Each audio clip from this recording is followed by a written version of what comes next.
Good afternoon and hello everyone. Welcome to Manchester Public Television's presentation of Division I football as Bedford will kick it off to the Memorial Crusaders. It's a matchup between the 2-0-3 Crusaders and the 3-2 Bedford Bulldogs. And Andrew, I'm alongside here with Andrew Arndt. I'm Daryl Johnson. Thank you for joining us. Andrew, Memorial will get the ball to start the 20. What do you expect to see out of this team today? I expect to see more passing, more so than running, because Eric Seymour is out for the game, or not for the game, but out for the next foreseeable future. And freshman Chase Burris is going to get a lot of touches, and they don't want to use him too much too early, because if they do, they'll get nothing out of the run for the rest of the game. For sure, we got Burris in the backfield. Hafman, number 5, the quarterback, gives it to him.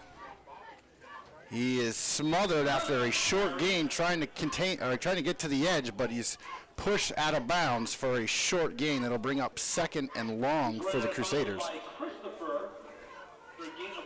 Now that's the tough thing about having 2 of your 3 running backs out for this game is you've got one and they're going to pick him up really early, so you're not able to use Seymour here on the 2nd down, a different back with different things than Burris, which is going to be tough for Memorial.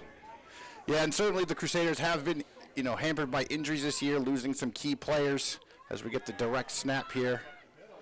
They try to bring it up to middle, just a short gain again. It's going to bring up 3rd and long, so anticipate seeing a pass here, you would think, Andrew, like you were saying, but so far they started out with 2 short runs. Pretty typical of what we've seen for the Crusaders so far this season. They have not passed the ball much on their first possessions. At the end of the half, start of the game, haven't really passed much, but I anticipate a pass here, just a short one, not airing it out here. All right, so we have one receiver to the bottom of your screen. Hafman, the quarterback, in shotgun. He's got Burris behind him. 3rd and long. Opening possession for the Crusaders. It's a high snap. He goes across the middle. It's caught, and that's going to be a 1st down just across the 40. First catch of the game, Jacob Calabro. They're at tight end starting for this game. Dominic Lessier still out for the season with the torn ACL. Jacob Calabro has done a pretty nice job picking up the slack for Dominic. Big player for Memorial missing this season, but Calabro's done a nice job picking up the slack. So we got 1st and 10 from the 39-yard line. Opening possession here for the Crusaders. Looking to get something going. High snap again. Hafman contains it. Inside to Burris. He takes it up the middle for a strong gain for 5 or 6 yards. That'll put him in 2nd and medium, a good position to be in here as they continue to move the ball against this Bedford defense. So far, what we've seen from Bedford, they are a sound team. Tackling, as far as tackling is concerned, they do not give up a lot of points. They are 3-2 on the year with losses to Winnicott. As we see the similar formation here from the Crusaders. Hafman in the shotgun. Split receivers. Burris rolls out to the right. He's open. They catch him. He's on the sideline. Burris has the edge. Way. He's got it. Touchdown. Chase Burris. That's a great play right there. The right play to call there is everyone shifted to the left side of the field, but Hafman saw Burris wide open, the fastest player on this team. Chase Burris wide open on the right side and gone for days. Hafman was in trouble. He finds Burris on the swing pass, and he burns down the sideline for 6. A quick strike for these Crusaders, and that will really get this Memorial sideline going.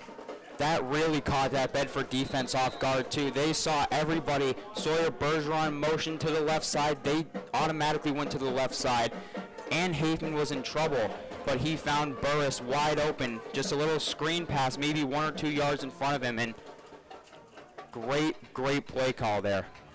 So they'll set up for the 2-point conversion. Coach Sturgis likes to be aggressive in these scenarios. He's got 3 receivers on the field. Hafman will try and keep it himself. He's going for the pylon, but he's going to be swallowed up. Could not quite get the edge, and so it will remain at 6, but the Crusaders, with a quick strike, moved the ball, and then a 55-yard gain on the touchdown for Burris as the Crusaders jump out to the early 6-0 lead. A much better start than we saw last week against Exeter. Much, much better. Last week, 3 and out and a recovered punt in the end zone. Exeter went up 7-0 off of that, but a great first drive, something we really haven't seen this year with Memorial. Great first drive, resulting in a touchdown. So now we'll get our first look at the Bedford offense, but first, of course, the Crusaders will need to kick off. We have seen some struggles here so far this season with the Crusaders special teams, so we'll see what kind of approach they take here, if they're just going to squib it or if they will boot it deep. But this is going to be important to not let the Bulldogs start off with too good a field position on their opening drive. Jonathan Charbonneau on the kick, one of quite a few players that Memorial's tried kicking this year. So he will do a medium-sized kick that's going to go out of bounds. So, of course, that is a penalty, and the Bulldogs will start at the 40-yard line. So very good field position for the Bulldogs offense, who was led by their star quarterback, Joe Michael. And he's been doing a great job so far this season. It's his senior year. Andrew, what can you tell us about the quarterback from Bedford? Yes, Joe Michael leads all of Division I football in passing yards with 1,043 of those, as him and his receiver Andrew Grudznikis have worked very well together this year, as well as their other receiver Colby Snow, who is fourth with 219 yards. Grudznikis also leads with 410. Yeah, it's a very well-balanced offense. We talked to Coach Sturgis yesterday, and he mentioned this is probably the best screen team in the league, so expect to see several screen passes, and they are able to turn those into 40, 50-yard plays and break them off at times for touchdowns. So I'll be interested to see how this Crusaders defense handles it as they re-kick again after the penalty. And this will be handled. Muffo, he's going to fall on it. That was almost trouble right there for the Bulldogs, but luckily was able to recover in time and maintain possession. That's great. That's huge for them. They could not field that kick. They missed it, looked like 3 times there. Yeah, that was Dominic Tafagliero, and he thankfully was able to jump on that and maintain possession. If you're a Bulldogs fan, you don't want to see the ball turned over right there. Now, Bedford is, in my opinion, the best screen team in the state, but also look for Parker Henrishon in the middle, their big senior tight end, because he's going to catch a lot of passes in the middle, I feel like, this game.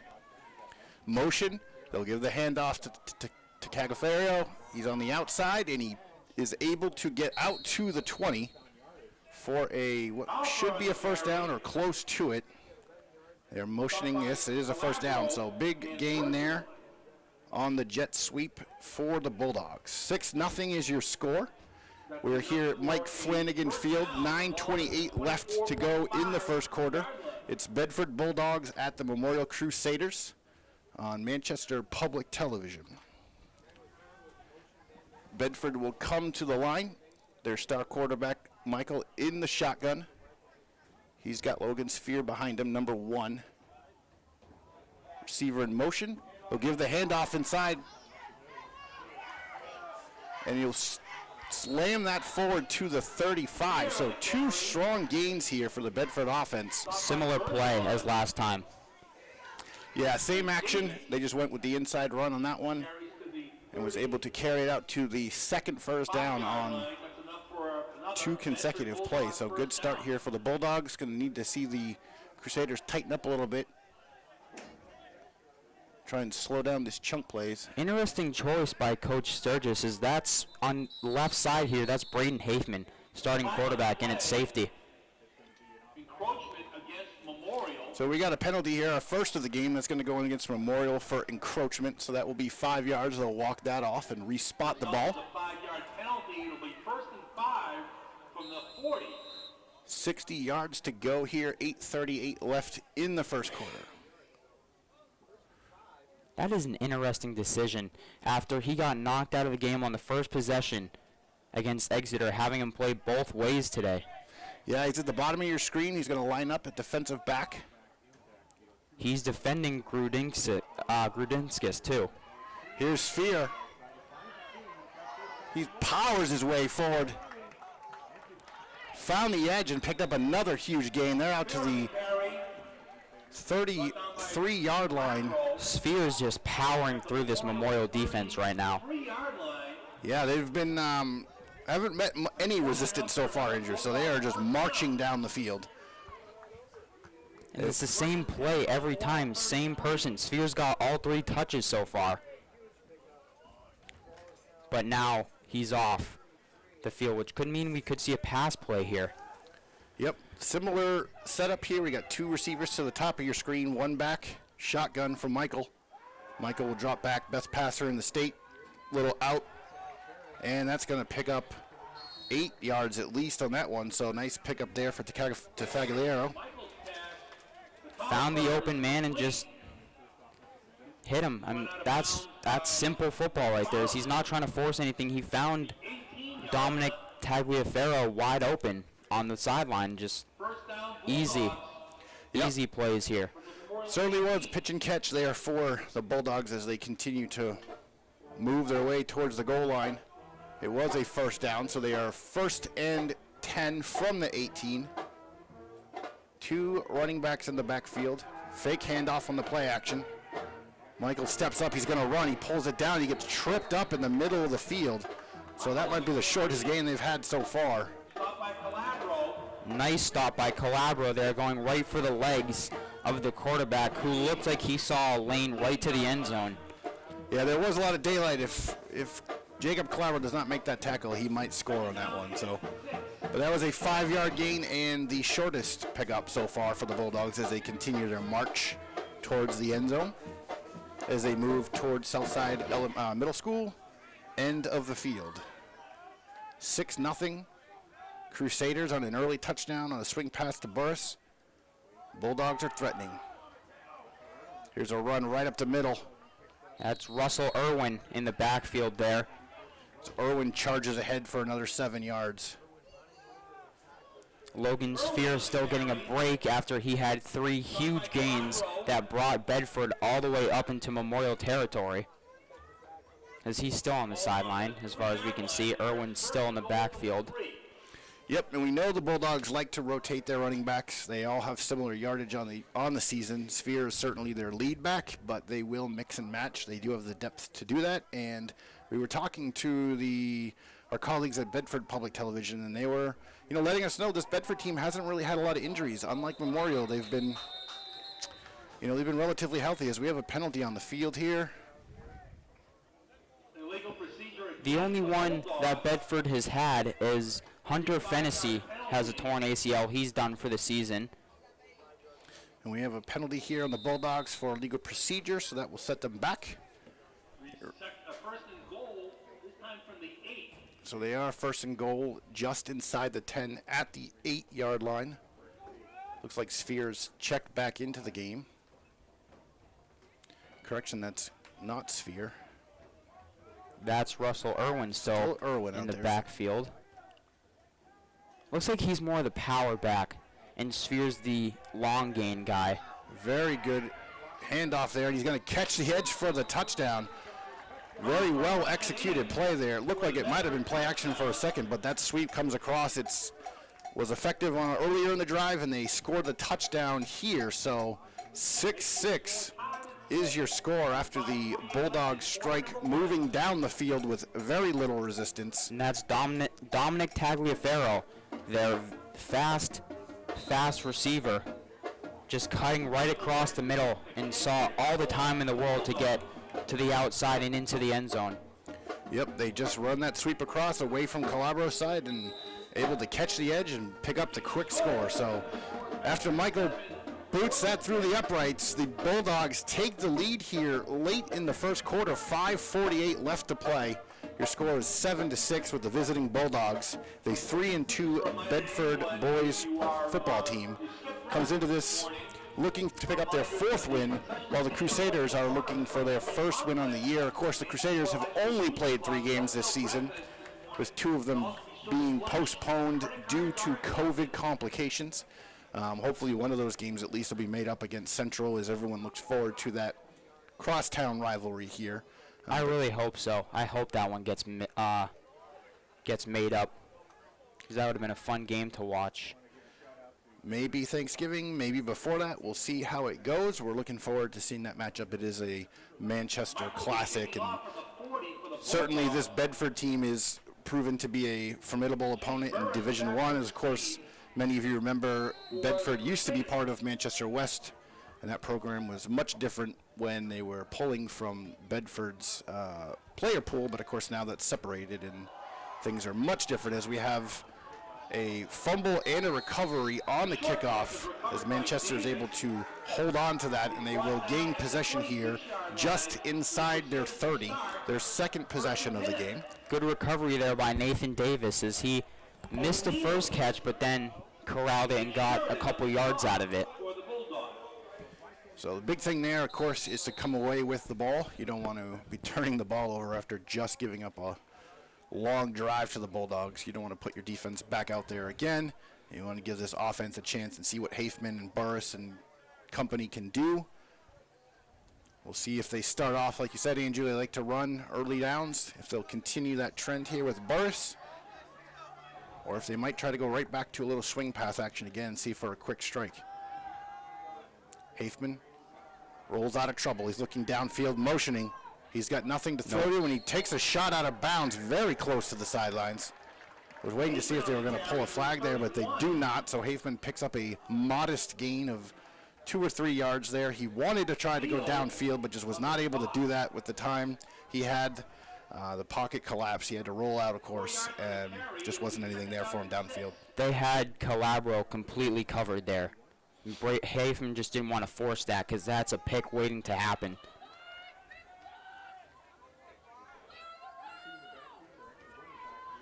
Burris in the backfield again, shotgun, as we've seen every single snap. The handoff is to 23.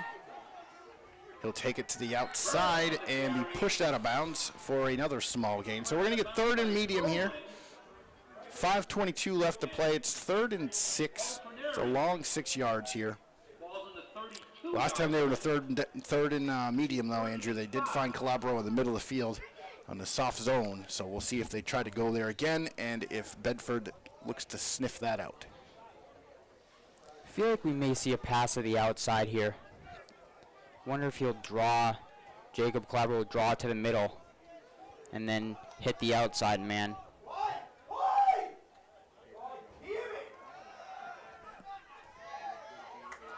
Burris, they tried to swing it to him again, but Bedford was ready for that one. They was now turning that into a touchdown. So it'll be 4th and short. Did he get the first? I can't tell. Oh, they are going to give it to him. He That's did what I just thought. pass it. Okay. It looked like he got that first down, that he went just got it. Excellent job by the freshman to sniff out that first down marker. I thought he was short, spoke too soon, but they have moved the chains, and they will get a new set of downs, which is a nice, much better situation, obviously, than 4th and short. Well, you were right the first time. It was not a touchdown, but they did give him the first down there. But I feel like if it was that close, probably would have gone for it anyway. Yeah, in that situation, you would imagine they would. Would have been like half a yard, maybe. 4 maybe receivers. Yep. As Hafman tries to power his way forward. They went spread, 4 receivers, 1 tight end. But that was a design run right up the middle. Small amount of yard pickup there. But it did show a different wrinkle to this Bedford defense. We'll see if they bring out that formation again and try to give them a few different looks off that. But it was nice seeing them spread out a little bit there, Andrew. It was. McFarland on the left side, far side, or no, not far side, near side here, bottom of your screen. Hasn't gotten a touch. He's the only man on the left side of the field. So Burris is snuffed in the backfield off of the inside handoff. Hafman tried to sell the potential pass down the field, but the interior line was there to take Burris down and put the Crusaders into a 3rd and 9. So we're going to need to see a pass here unless we get some really good action on a sweep or something like that. But 9 yards It's a long distance to make up here, and we'll see exactly what this Crusaders offense has up their sleeve for That was all Bedford's big defensive line there. Magnus, Steele, Parker Henderson, and Parker Bromley, also Logan Sphere over there. Huge, huge stop by the big Bedford defensive line there. Hafman in trouble. He's going to scramble. He's looking to run. Pursuit is on. He's going to the sideline. He's going to cut the corner, and he finds his way to the first down. What a run by Hafman. Fantastic mobility from the quarterback as he gets out of trouble. Heads east and west, but able to get his way to the corner and pick up 9 yards, just over 9 yards. So fantastic job here. He was just coming at that slight angle, cutting across here. It's not like he was going, he just cut all the way and then run down the sideline. He was just running at just a slight angle and was able to get that outside and just barely get the first down again. So we'll get our first timeout here as it's charged to the Crusaders. Get a quick breather here for their quarterback who just ran about 40 yards to pick up 9, but he was able to escape the pressure and then escape the pursuit, and somehow, like you said, Andrew, take that angle and able to get across that first down marker. So this is promising first 2 possessions here for this team. We're hoping to see this, and we're getting what we're hoping to see. You're just going to see what happens on defense. But as for right now, Andrew, we want to see them continuing to get that ball across midfield and see if they can pick up another one of those big chunk plays. Maybe to Burris, maybe McFarland, maybe Bedford falls asleep on Calabro for a minute, but something. Yeah, it looks like the defense here is going to most likely be expecting a run. So you have to wonder if they pack the middle of the field, anticipating a run by Burris or Hafman right up the middle, if he can find somebody outside and get some quick yards. Yep, maybe some play action, you're right.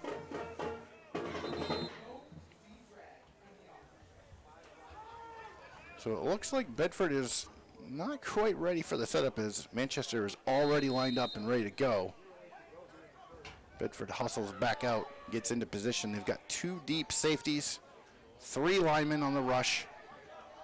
They're playing the pass. He throws it over. Oh, and he had him too. McFarland down the middle. Looks like he slowed up a little bit, but that had 6 points written all over. Good bid there. Fantastic throw from the quarterback. Great throw. That did have 6 points written right on that ball there. Excellent throw. Just, you're right. It did look like McFarland did slow up just a little bit, and I can see he is not happy with himself right now after missing that one. Just out of his reach, it looked like he had the safeties beat, split the middle of the cover 2, and just could not connect. But a fantastic throw there. Hafman's looked really good considering he left last week's game with the injury, but no signs of slowness this week at all. Burris in the backfield. He's going to take the handoff.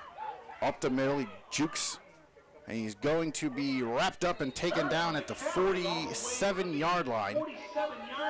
So we will get a 3rd and medium again. So really challenging and testing this offense with these 3rd and medium, 3rd and longs. Looks like it's going to be about 3rd and 6. And given what we've seen so far, I mean, hard to predict exactly what this Memorial team is going to do. They've mixed it up a little bit, just enough that you really can't say for sure what you know is going to happen. So we'll just take a look and see at the alignment. 3rd and long, we've seen runs. We've seen the pass to Calabro. And here's Hafman rolling out. He's pressured by 77. That ball is just thrown out of bounds. We have a flag. Wonder what this one's going to be. Could be holding. It didn't look like a late hit, and he was out of the pocket, so certainly it's not intentional grounding.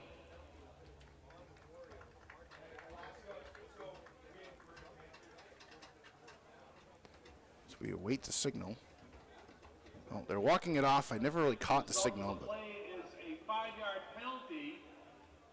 It will be 3rd down and 11. It's on Memorial. So a 5-yard penalty regardless. It'll be 3rd and very long now. 11 yards.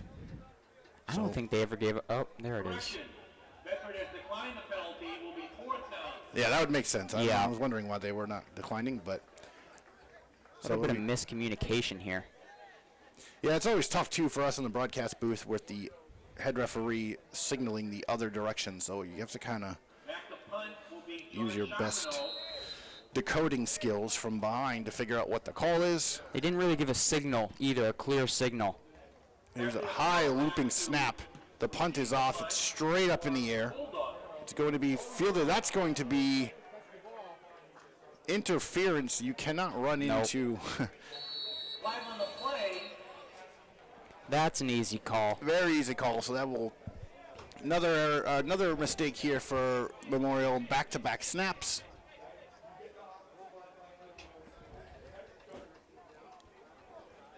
That is got to be the weakest part of this Memorial team is the kicking. the back against Yep, they certainly have not had a lot of success so far this year in the kicking game, whether it's punting, field goals, extra points, what have you.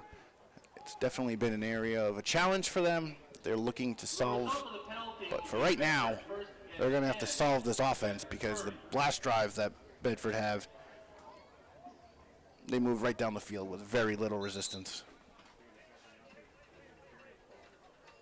correction. There'll be kicking interference on that play.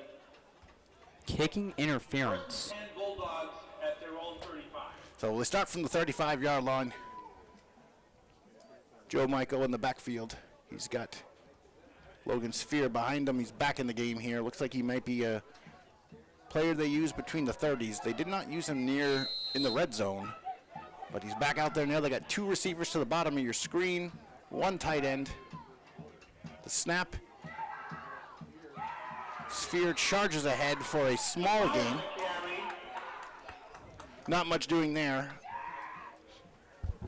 Good start for the Crusaders defense, not allowing a first down as they did on 3 or 4 plays to start the last drive. 3 in the play. It'll be second down and 7. We are 1.5 minutes left here in the first quarter of action. Mike Flanagan Field from Manchester Memorial High School, Manchester Public Television, Darrell Johnston alongside Andrew Art. Happy to bring you coverage here on this Saturday morning football. Yes, we said Saturday morning for a high school game as Sphere takes the pitch to the outside and picks up another 5 yards close to the first down. Manchester Memorial home games have been moved from Friday nights to Saturday mornings due to some safety complications that we've experienced, and just for an abundance of caution, moving these games to Saturday mornings, which of course traditionally are reserved for college, but yes, here we are, still playing, thankfully, and able to watch our Crusaders compete. Feels like a little bit like a JV game. Yeah, it does. It definitely does. There's a different feel to it. Either way, happy to be bringing you coverage of this game. Here's Sphere again. He will charge up the middle and pick up just enough for the first down as they will move the chains on 3rd and short. We haven't seen too much of Joel Michael's arm, but I'm sure we will at some point. They just really have been able to move the ball well with sweeps and motion, inside handoffs, and they are moving the ball, again, not quite as efficiently as they did in the first possession, but they are still obviously at midfield here, so we'll see exactly what this Crusaders defense can do to slow them down. There are 4 quarters in this game, so they can't run the ball forever. Ooh, a fake pitch here as Michael will keep it himself. He storms up the middle and gets to the 40-yard line. That fake got me. I was getting ready to watch the play up on the near side here, but he did not let go of the ball, and that's going to be a first down for Bedford. Very well executed. Got the linebackers and the linemen to basically take one step to the left, opened up a lane for him to his left, and was able to go right through that hole. As soon as that one step is taken, that's your lane there for Michaels. He got them to take that one step, and as soon as they're one step off, that's the easy lane for the first down. Sphere in the backfield. He takes a handoff. Storms right up the middle, all the way up to the safety level, and he's taken down after another first down. That'll be our last play. Actually, we have 8 seconds left here in the first quarter. 7-6 as the clock continues to run, so that will be our last play of the first quarter. So after 1, your score from Mike Flanagan Field at Memorial High School: Bedford Bulldogs 7, Crusaders of Memorial 6. So far, exciting game. Again, Chase Burris started off the action in the first quarter with a swing pass from Hafement that he took to the house for 55 yards. And the Bulldogs answered right back by storming down the field and scoring a touchdown on a jet sweep. And they were able to convert that extra point. So we have 7-6 is your score as we get started here and flip the field for the second quarter.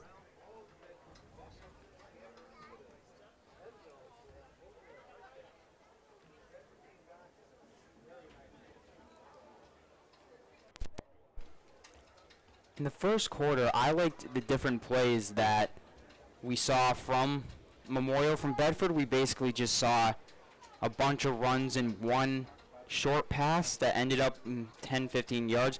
But Memorial, we got to the point where we didn't know what they were going to do. They had themselves on 3rd and long quite a few times in that quarter.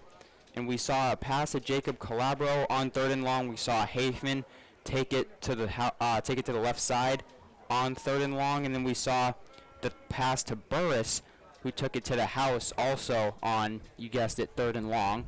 So we got to the point where we had no idea what they were going to do, and that's what they have to do to try to confuse this Bedford defense, because you don't want to do the same thing every single time, because you'll get nowhere doing that.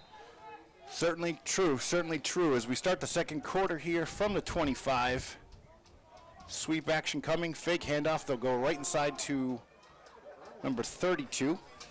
It's Russell Irwin there on the carry. Irwin, so Tagliaferro came in motion, as we've seen them do several times today, and they've optioned to either hand it off to that sweeping running back, to the wide receiver in motion, or to just give the inside handoff to their running back, which has been Sphere or Wilson. And that time they were able to pick up 3 yards, so 2nd and 7. Just away here in the second quarter. Bedford threatening just outside the red zone at the 22-yard line. Joe Michael is your quarterback in shotgun, where he's been the whole game. Takes the snap. It goes to Wilson. He powers his way to the left and goes ahead to Irwin again. He is the power back for this Bedford team. So that'll be another first down. They are now inside the red zone. We'll get to see what kind of plays Coach Matthews has drawn up here for his Bulldogs in the red zone. Usually you get to see some creativity in these scenarios, and we'll see exactly how disciplined this Crusader defense can be, especially on motion, because you're probably going to see some right here.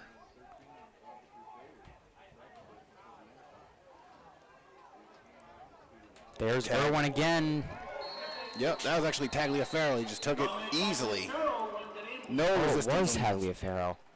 Yeah, they had him lined up on the left side in the backfield. They just gave him the handoff. He took it to the outside, and It's his second touchdown of the game. So we're going to need to find an answer for Mr. 23. And right now our score is... Oh.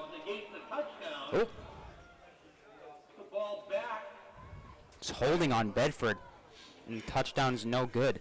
Well, no wonder that looked so easy, Andrew. There were infractions on that play, because it did not seem like there was really much pursuit there at all from the Crusaders' end.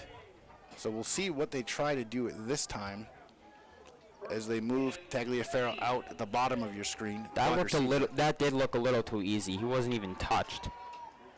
Almost picked off right there. That was a dangerous throw.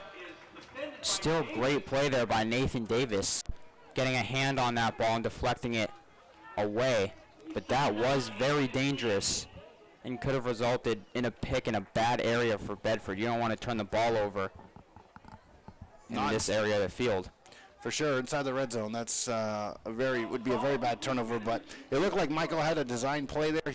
Go to his running back, and Nathan Davis just all over it. Almost picked that ball off, which would have been a huge, huge turnover. But nonetheless, it's 2nd and 15. They're stalling a little bit here with the penalty and then the near interception. Bedford will set up again 2 receivers, 2 tight ends. Michael back. He'll throw to the corner. He's got an open man, but he overthrows it as Tagliaferro was open in the back corner, but he just could not put a little bit too much air on that and could not connect. It's going to bring up 3rd and 15. Now keep in mind, this is a team that can kick the ball. Joe Michael can kick field goals from quite a bit away. Andrew and I saw him in pregame warm-ups. He looked good kicking the ball and throwing the ball, of course. But 3rd and 15, big play here for the Crusaders defense. Yes, he did look very good. He kicked the extra point too in this game, but he was hitting them from a good distance here in warm-ups. We saw him from 35 yards out kick it, so I'm not sure how much further he has than 35, but that certainly is an impressive field goal for the quarterback. He will try to keep it himself here on the snap. He's going to get wrapped up and taken down. Looked like Aiden Gouen on that one, or Goen, sorry. Stop by Young. Oh, they'll give the credit to Young, but like Aiden was also in on the tackle there. So it'll be 4th and 12. 15-yard line, it'll be 4th down. We'll get some substitutions here. Yeah, Tagliaferro and Sphere are out, so So they are lining up to kick the field goal here. This would be a 2-yarder from Michael. Let's just see if they have a clean snap here. Snap is up, it's down, the kick is up, and it is short, no good. He short-legged that one. The snap and exchange was clean. The ball was down, but he just could not put it through the upright. So the score remains the same as Memorial will take over the ball and take the possession of the ball at their own 15. That's a big stop there. Huge stop. 9:34 left here in the first half. It's 7-6. We've got a really competitive game. Looked like that drive was destined for points, but Memorial was able to make the stop. They missed a field goal, and that did not, the kick just didn't look right. It looked like he kicked out a little bit weird. He did. It didn't seem like he fully extended, and he just kind of short-legged it, but that is a fantastic drive. I mean, it's red zone. You have the holding call, which takes back the penalty. You get the great defensive play by Davis on the outside, the overthrown ball in the corner, and then, of course, the missed field goal as Hafman is dropped back. He goes across the middle. He finds McFarland, and the ball is out. The ball is out and is going to be Bedford possession. So really take the wind out of the sails there. He found McFarland. McFarland gets hit hard. Ball comes out, and it is going to be Bedford again from the red zone here. They're going to get another 4-down shot at this. Really unfortunate turn of events here from Memorial. And not only that fumble, but that might take Connor McFarland out of this game mind-wise, as he dropped the open pass that had a touchdown written all over it and then fumbled there. He's not happy right now with himself. Yeah, he's going to be frustrated. He's still out on the field. He's at the bottom of your screen covering Gertzinskis. They're going to fake a throw, and they've got Tagliaferro wrapped up in the backfield for a huge loss. Memorial swarms on the run play. But fantastic defense there from the Crusaders. Another big stop. That's a loss of 6, I believe. So that will set up 2nd down and 16 from the 33. Clock ticking away here, just under 9 minutes to go in the first half. 7-6. I don't believe this is field goal territory for any high school kicker. Yeah, this is probably a 50-yarder from here, so 48-yarder actually. Yeah, I do not believe that this is kicking territory. Joe Michael. He's got Sphere in the backfield. He's going to drop back to pass. He goes down the right sidelines looking for number 44, but overthrows. Yep, he was looking for Cal McAuliffe there. The ball was just a little bit above him. The big tight end / linebacker from Bedford. Bedford is running here with 2 tight ends in both of the slots, and then 2 wideouts. Excuse me, not whiteouts. Yep, single back. It's good for edge rushing. You get the extra, essentially the extra lineman on the field, but if they can catch the ball, huge bonus, huge bonus. Patriots made a living out of 2 tight ends for many years, and Bedford similarly doing the personnel alignments that we've seen for many years from the Patriots. Something to note here is that Colby Snow, who's in 4th place in all of Division I high school football in New Hampshire, doesn't have a reception yet today. Michael back He'll go back to Grzinskis on the corner, but he's wrapped up. That's their top receiver, and we have not said his name much today. I think that may be only his second catch. Andrew Grzinskis. Short gain. So One of Bedford's best players who, like I said before, leads all of Division I football in receiving yards with 410 of those. So the ball is at the 31-yard line. It looks like they may punt here. This is wholesale changes. Well, this is the weird territory for high school football. It's a long 14 yards. It's obviously 4th and long. It's not kicking territory, but now if it was 4th and 3, I think you'd go for it here. 100%. It's a little long though. So Michael will take the snap. Michael back to punt. Gets the punt off clean. And it is fielded, but inside the 5-yard line. Tough spot there as McFarland is able to hold on to it, but that is a deep, deep, deep into their own territory there. I feel like he maybe should have just let that one go into the end zone there. Yep, I was thinking that same thing. That ball is probably going to take you out to the 25, but unfortunately they're starting within their own 5-yard from their 2-yard line, so they've got 98 yards to go. It's first down. They are trailing by a point as they did not convert on their 2-point conversion after Chase Burris' first quarter touchdown. The give is to Burris. He'll go right up the middle, try to squirt it outside, but he can't. He's wrapped up and taken down after a short gain of a yard. Oh, He looks man. to be a little banged up as he comes off the field hobbling. That is bad news, as this team is very thin at running back. Gain of a couple on the play. Looks like Extremely thin. so. 31 August Connors will enter the game. He's a senior, 5'6". We'll get to see his first action as they work on Burris on the sidelines. He's writhing in pain here. Looks like he may have rolled an ankle. Hopefully it's just a simple ankle sprain, not of the high ankle variety. High snap. They give the handoff to Connors. His knee goes down, and he is down in the backfield.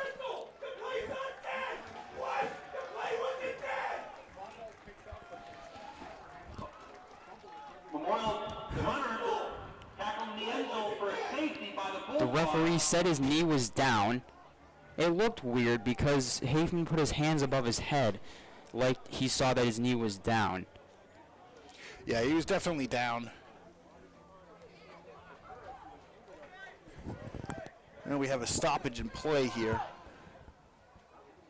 Score now 9-6 with 6:43 left in the first. Oh, they're going to give him a safety. Oh, that's what they call That's safety why. in the backfield. I see. It looks like he put his knee down in the end zone, and that's going to be a safety. That's the first time we've seen a safety this year in all the games that I've done.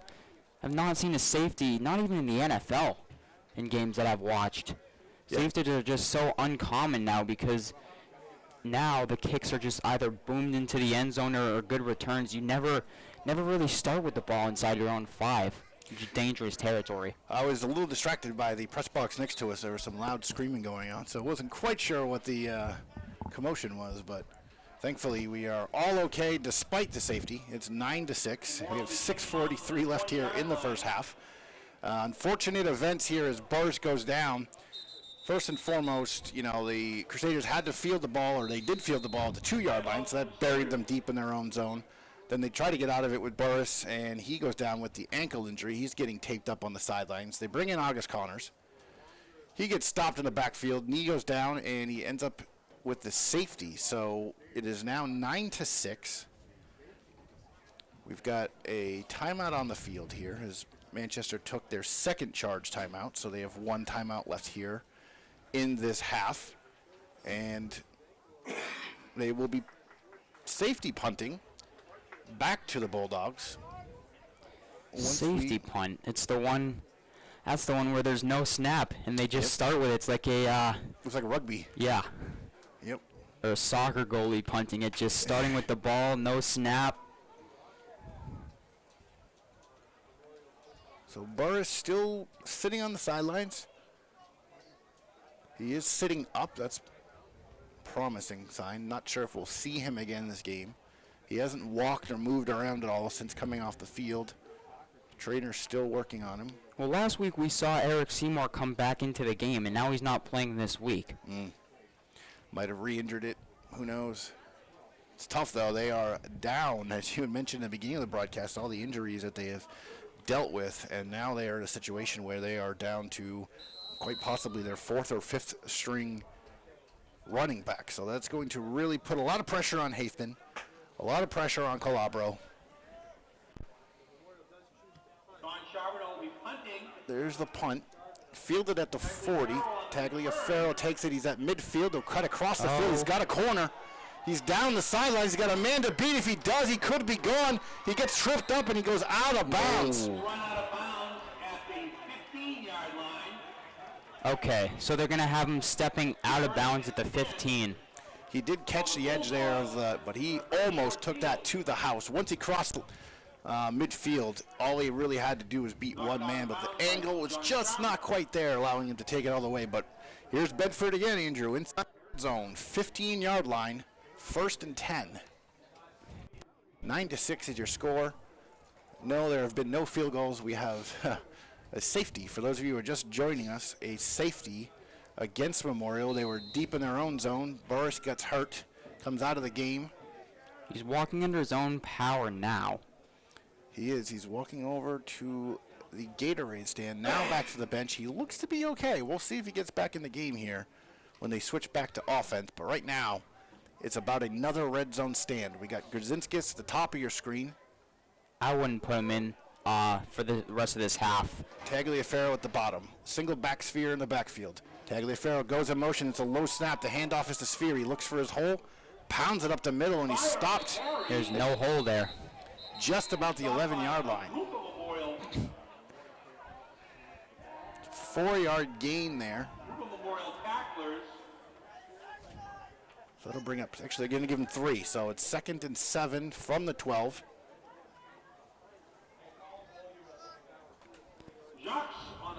Bedford had a really nice drive. Their first possession went right down the field. Very little resistance from Crusaders, but it's been a tough battle since then, back and forth. Some defensive plays on both ends, but right now, after the the fumble from McFarland, they are threatening again.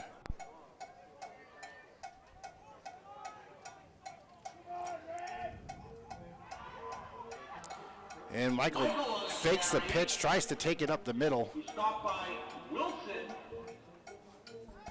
and Connors. So that'll bring up 3rd and 7 from the 8-yard line. We are back in field goal range here, Andrew. So yes, and I would think that Zach Matthews, the head coach of the Bulldogs, if Memorial stops him here, would elect to go for the field goal because you want to just keep taking points here. And obviously your kicker, Joe Michael's got a strong leg. So I feel like if they were to make the stop, if Memorial was able to make the stop, Bedford would go for the field goal here. Tagliaferro and Grzinskis are your receivers. They give the pitch to Sphere. He goes to the edge. A great block on the edge. He's going to power his way into the end zone for the touchdown. 6 more points for the Bulldogs as they pull out to a 15-6 lead on the power sweep from Logan Sphere. And that will be the 2nd touchdown today for Bedford. Score now reads Bedford 15, Memorial 6.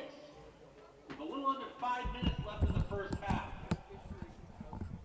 So we'll see here, Andrew, if they're going to go for 2, try to push this out to 17. Let's see here. So Joe Michael comes back out of the field after getting the call. Looks like they are going to go for 2. He's giving the play. Either way, it's a 2-possession game here. Yep, they are down 9, trying to stretch it to 11. The handoff, fake the handoff, the inside slant, and they find Grzinskis easily. Michael's pass to Grzinskis is complete. So that will push the lead out 17-6. The fake handoff, the quick slant, classic play on the goal line, and easy pitch and catch for Bedford as Michael converts on the 2-point conversion. 4:49 left here in the first half. Manchester Public Television's presentation of Division I football as Memorial hosts Bedford in a matchup of 3-2 Bulldogs and the 0-3 Crusaders. Get a quick pause and play here. Both teams will come back on the field. Going to need to see a strong drive here to end this first half.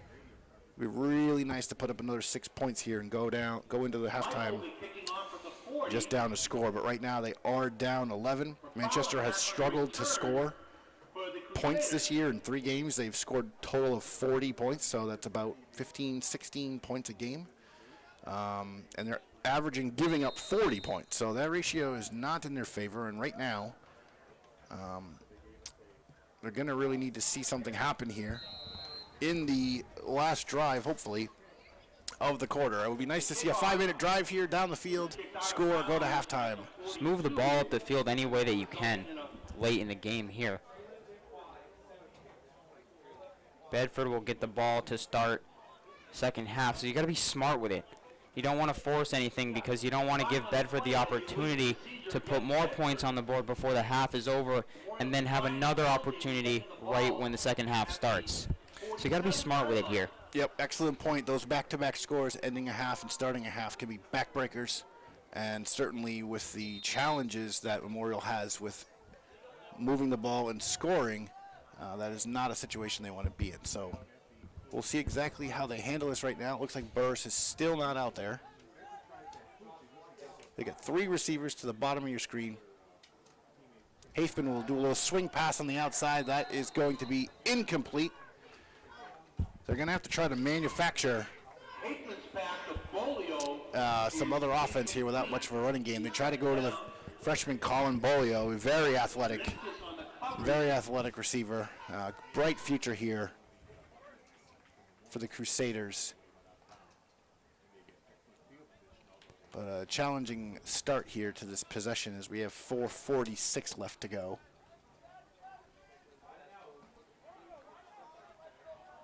They'll go empty backfield again, 3 receivers and a tight end. Hafman in the shotgun. One person to the right here, bottom of your screen. He tries to go to the outside, but 77 says, I don't think so.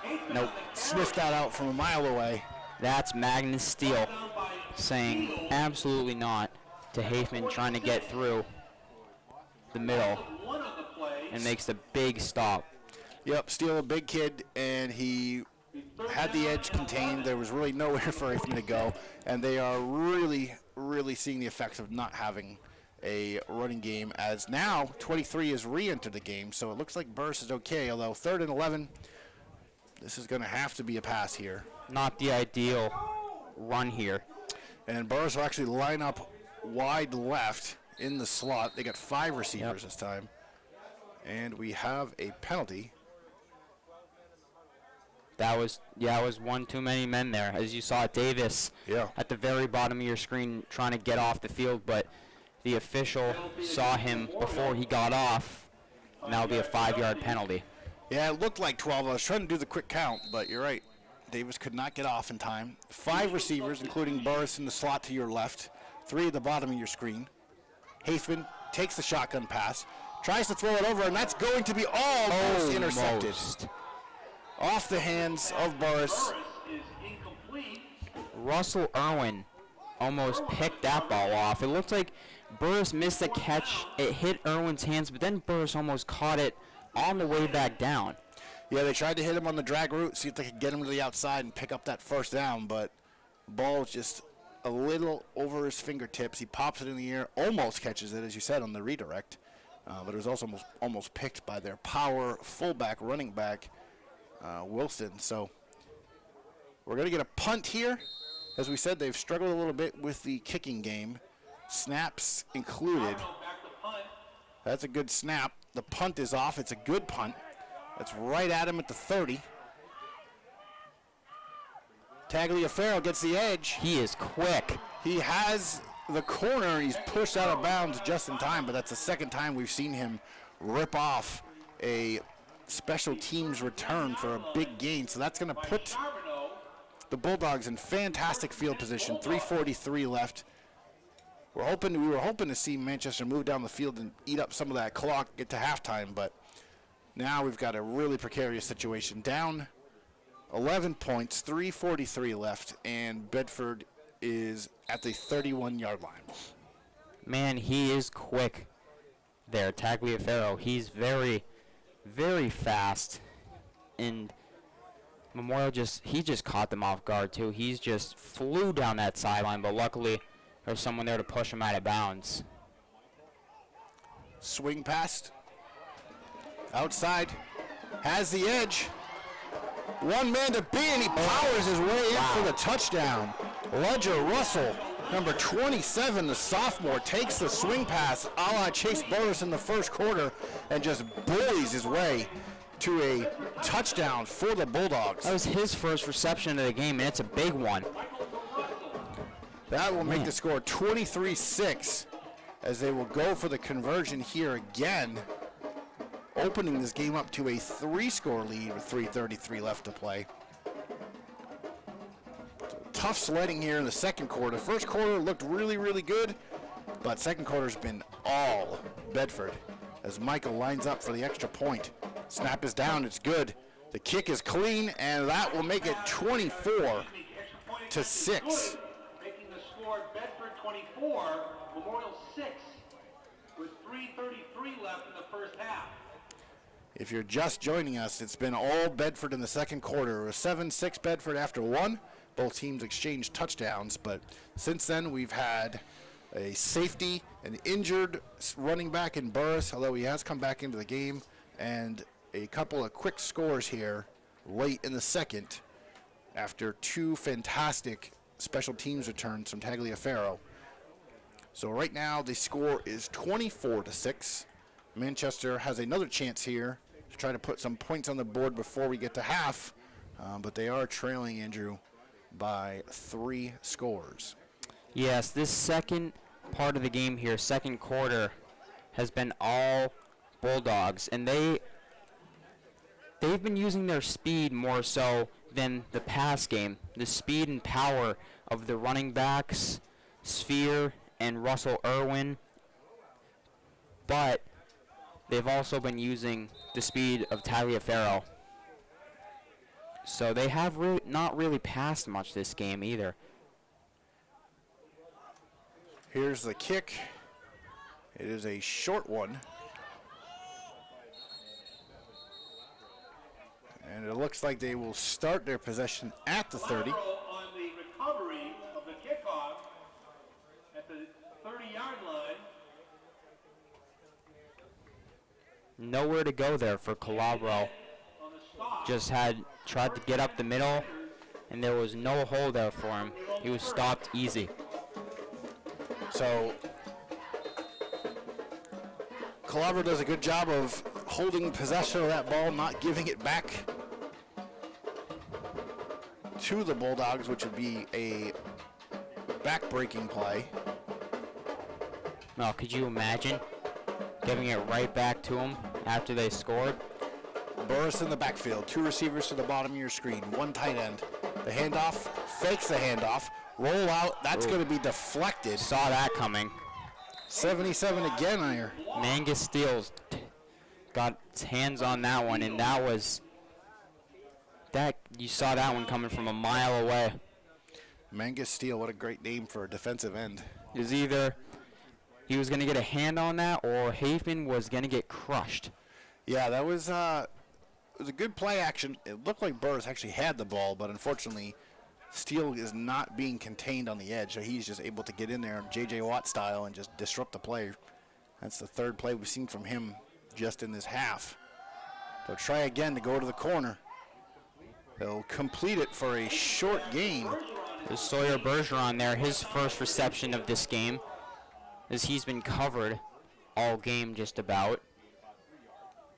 But he finally gets a reception here. So a concerted effort here to get the ball out to the sidelines, hoping to be able to catch the edge and use that speed down the sidelines, but 2 plays, really nothing going here. Haseman has to keep it. Now he's running with it. There he goes. And he's just past the line of scrimmage, but he's going to get wrapped up there. It'll bring up 4th and 6. We have a timeout. The first one charged to Bedford as they want the ball back. They want that ball back. 4th and 7. And Memorial slowly walking off the field here. We'll see if they're going to go for it or punt. I'm guessing based on the look of this, they might try to go for it, see if they can get the ball back into Burris's hands, although Burris is now back on the sidelines, looks to be wrapped up on that right ankle. Not sure how much more we're going to see of him. He's having trouble definitely putting pressure on that right foot. Going for it here would be an interesting choice because they're behind the 50. And either way, if you don't get it, it's closer. But then Bedford's got that return man, Tagliaferro, back there, who could run it up for a good amount of yardage. So, no, it looks like they're going to punt because Charbonneau's out there. Yep, so they will punt it, try and flip the field here. Tagliaferro and Gudzinskis are back deep. Either one of those can take it all the way. We've seen Tagliaferro have 2 huge returns.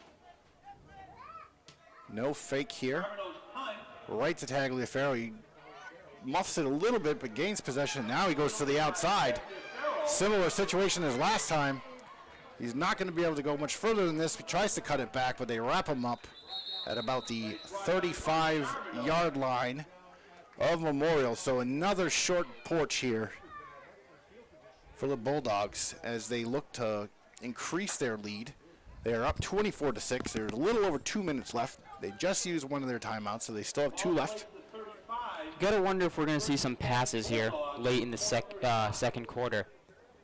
If we'd see some passes here from Michael, who really hasn't aired the ball out as much today as other games. Yeah, he really hasn't needed to. They've done a great job with their jet sweeps and their inside zone game. So as a low snap, he'll roll out to the right. He's got protection, and he will hit his tight end for a short gain. That's Cal McAuliffe there on the reception. Is complete. Stop by Connors at the 29-yard line. Connors on the stop there. 2nd and 4. Just under 2 minutes to go. He'll roll to his left this time. He overshoots his receiver. That was Tagliaferro there. They're just playing this underneath game here, Andrew. Sideline to sideline, 5 yards. Try and get it up the field, break one open. Looks like he kind of rushed that pass a little bit too. Yes, he was running to his offside, so to his left side, so you could see it was a little more of a challenge for him to get his hips turned around and make that throw accurately. Still a good throw nonetheless, just a little over his receiver. A little too much hot sauce on that one. So inside the 29-yard line, where the clock is stopped at 1:52. Bedford leading by 3 scores. They've got 3 receivers on the field. The running back motions out. Swing pass will come right to him. And that is swallowed up nicely, but he close to that first down marker. We'll stop the clock and get a measurement. As Russell takes that swing pass. They've run that play. First down. They got it. They run that play a few times now. One of them for a touchdown to Russell. But he just motions out, gets lots of space, gets the width, and then he has an edge. So, and as one of our colleagues, Dan Hanna, likes to say, the chain gang is on the move once again here. He barely got that. Yeah. He just barely got that first down. Not even a yard more. It looked like I wasn't even certain they'd give it to him because it was so close. Yeah, no measurement needed apparently. We are a little blocked in our angle here with the bench in our way for that particular spot on the field. But nonetheless, they give them the first down. So it'll be 1st and 10 from the 24-yard line. Clock is stopped here at 1:43. Both teams with a timeout remaining in their pocket. Memorial desperately trying to stop this team from scoring again, where Bedford really wants to pour it on. Turn this into a 4-possession game, which would be very difficult to overcome, almost insurmountable given the injury to Burris, who's still bouncing around the sideline, trying to keep that ankle loose. Admirable performance for the freshman. Here's Michael. He'll loft it right over. A beautiful pass. Ooh. Right in between the levels of the zone. And that's going to be a touchdown. Evan Chabadi, number 3. So that will make it a 4-possession game, currently 30-6. They're just pouring it on here in the second quarter. You often hear of tale of two halves, but this is the tale of two quarters. Yes, very much so here. As Bedford has owned this second. If you're just tuning in now, folks, we implore you to rewind and go back and watch the first. A much different quarter. But right now it is 30-6, and Michael will line up for the extra point. Snap is low, recovered well, and that is a high boot, and that is good. 31-6. A rout here in the first half for the Bulldogs. With 1:34 left in the first half. 101-293, and now they are leading 31-6. So Bedford's 4 touchdowns on the game come from Russell Irwin, Logan Sphere, and the last one was Sabati, and then the third one was Russell. correct. And the one, not a field goal, the safety, and we've had 1 2-point conversion. Really weird here. Weird number. You would have think that they've got the field goal, Right. Yeah. but no, we got a safety and an extra point. So it's A safety and a 2-point conversion, excuse me.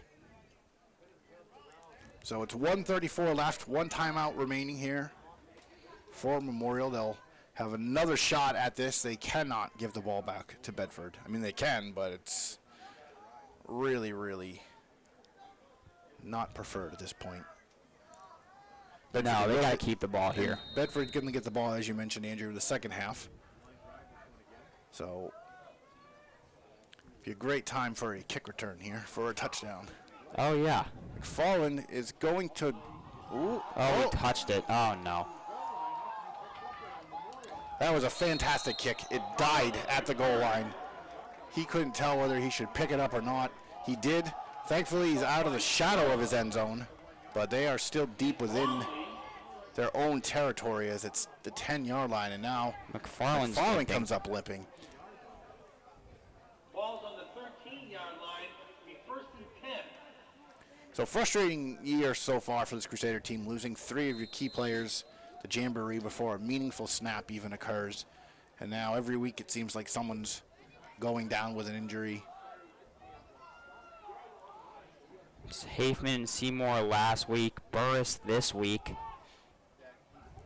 Burris back out there, gritty freshman. He will take the handoff, makes a man. No, he did not make a miss. Looked like he was going to get around him, but he gets wrapped up around the neck. I think that was Parker Henderson. Stopped by Henderson. I thought that was going to be a horse collar tackle, but It was close to it. It definitely was up around there. I guess the referee didn't see him grab quite the area. So the clock continues to tick. Maybe just content with running out this half, making sure that Bedford does not get the ball back. 2nd and 10. You'd think that's what they're doing, yeah. 50 seconds left. I mean, if they're going to throw it here, that might change some things, but it might just be a designed run for the quarterback, and it is. That's exactly what it is. And he is swallowed up. Hafman on the carry. Bedford saw that from a mile away. So did we.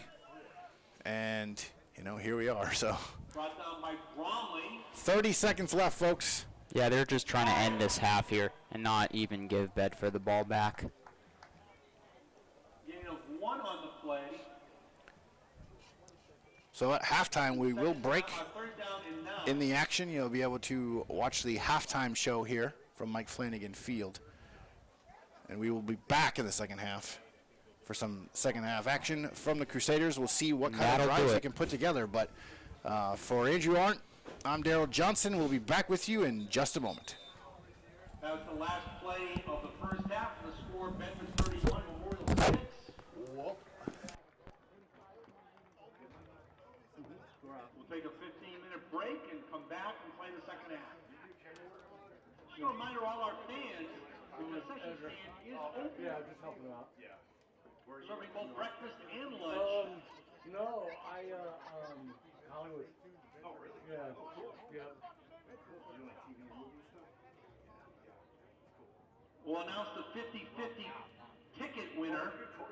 Get out your tickets. It's a blue ticket. The number is 795-526. 795. Mike. All right, welcome back with the magic of television. We are back a moment later as we prepare for the second half of action here from Mike Flanagan Field of Manchester Memorial High School. This is Manchester Public Television's production of Division I boys football. We've got what was a very competitive matchup in the first quarter. 7-6 was your score at the end of one. Your score at the end of the first half, Andrew, 31-6. What happened to the Crusaders in the second quarter? Well, they drew first blood. They scored the first touchdown, and then Bedford just decided that they wanted to run all over them and score 4 touchdowns in a half.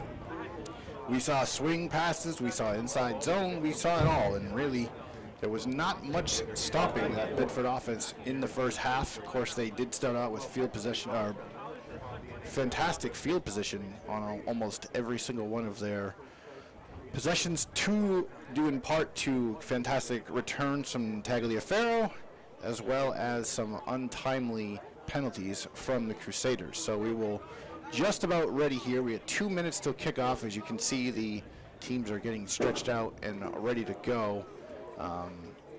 So, Andrew, what do you think you can expect to see here? We're going to have Bedford receive the ball in the second half. What can Manchester do to try to make this somewhat competitive here the rest of the way? Well, as we've seen so far this year, Memorial hasn't given up in games this year. They didn't give up last week against Exeter or Portsmouth Oyster River. They kept playing.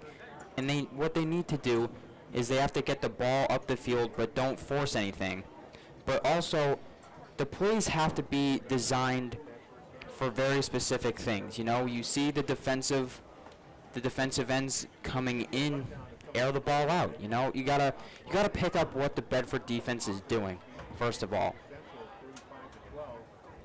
As we look at the sideline, I'm just trying to see if we have anything notable. I do see that Chase Burris, number 23, the freshman running back, is there. He's holding his helmet, his heavily taped up ankle, very visible. It's a matter of how much action he will see, in the second half. There's not a lot of depth left. This is their 4th running back, and certainly probably the last explosive player they have. So might be wary of bringing him out there again. We'll have to see what Coach Sturgis wants to do here once they kick off in about 30 seconds. Yeah, we'll see. He's been in the backfield just about every play until he got hurt. And I don't think it would be the right move to put him in the backfield every single time. Mix up the runs and passes, don't have him on the field every single time, because that's just asking for the injury to get worse. So Memorial comes on the field, we'll see more of this Bulldogs offense. And you're right, Andrew, earlier you were talking about the Bedford quarterback, who is a fantastic thrower, leading Division I in passing yards now. A lot of that does come through the screen game. We haven't seen many screens today. I don't think we've seen even one, but we have seen a few swing passes to Russell, and we've seen a fantastic run game from this Bulldogs offense. I kind of anticipate we'll see more of that as well here in the second half. Do you agree? Yeah, their run game was very strong in the first half, putting 4 touchdowns on the board. And I feel like, we'll definitely see more of that in this second half here. All right, so here's the kickoff. Second half, it's a squib kick, and that'll come right to the tight end, number 44. He'll charge his way forward, wrapped up and taken down at the 45-yard line. So another possession that will start with fantastic field position. Although this is on their own side of the field, it is at the 45-yard line. So short field here for Joe Michael and company. And their top receiver, which Andrew Arndt, we did talk a little bit about him beforehand, Andrew Grodniskis, but the the volume just hasn't been there today for him. They have not gone to him as much as we were expecting. Three receptions, low yardage total, but a big part due to the run game. Here's the action on the sweep, and that is swallowed up for a short gain that time. We've seen that play run a few times to Tagliaferro, but this time they go to Nate Clark, the sophomore, on a similar setup, and this time there is a injury now. Well, that's Jonathan Charbonneau, and that is not good. That is not good at all. That is their punter. If indeed, couldn't see if it was number 3 or number 4. It is number 3. You're right. So Jonathan Charbonneau. Team's taking a knee. Quick little injury timeout here. Just underway in the second half. 31-6 is your score. As you said before, Daryl, yes, Grudinskis has 3 receptions. He caught the 2-point conversion that Bedford had. He's got maybe 10 yards here, maybe 10, 15-ish yards, maybe not even. He's got under 20, though, for 3 receptions. But a big part of that, yes, is due to the run game. But we have seen Michael air it out quite a few times, and he hasn't hit his receiver every single time. He's missed, actually, quite a few times. Give up the middle here. That's another short gain. This time they are switching up who is getting the ball. That's Colin Chandonnet, number 25. So that's the first time we've seen him out there. That's one of the advantages this Bulldogs team has. They do have 4 or 5 guys they can put in the backfield, rotate them through. Obviously, Logan Sphere's their primary running back. But kind of the opposite situation than what you have with Memorial, where they are very thin, and it's Chase Burrs or bust. Yeah, Bedford's got a ton of people that they can put in the backfield. Here's the snap direct. Michael will lose it, recovers it, but he's swarmed back at the original starting point, 45-yard line. That's the first miscue we've seen today. And honestly, that's the first mistake that I've seen from Michael. You should not ever try to run that back, because he was going nowhere. You just got to fall on that and just keep it, because there's so many things going through his head at that point, trying to make sure he hangs onto the ball, trying to look for where he's going. He's lucky that wasn't another forced fumble there. Exactly. That is a very common mistake you see at this level, where mistake happens and it's compounded by creating a panic move where they typically will fumble or throw an interception. That one is pressured. It's a low kick. It's going to roll to Bedford bounce inside the 20, and it's going to come to a stop at the 14-yard line. So 15-yard line by Christopher. Good possession flip there on the field for Bedford. That's going to make for a long drive again for the Crusaders as they take the field. We'll keep an eye out to see if we see Burris come back out, and he is joining the huddle, so that is a good sign. A little hampered with that ankle still, but gritting it out, which is fantastic to see. They don't have a lot of options, and hopefully we'll get a big play out of him. So they're going to split him out wide. Again, not in the backfield. They have abandoned the run essentially since the safety. Smart play. Shotgun snap. It's a bad one. It's going to roll into the end zone. He's going to fall on it, and that is going to be a penalty. What's the flag on the play?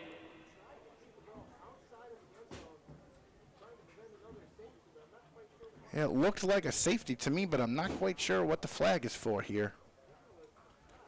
We shall see in just a second.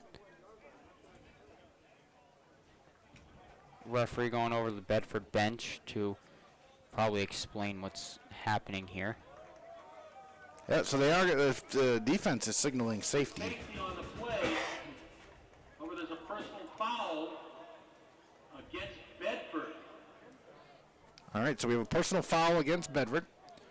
Not sure if they considered that a late hit when he jumped on top of Hafman. Could very well be. But if it's after the safety, that'll be just tacked on.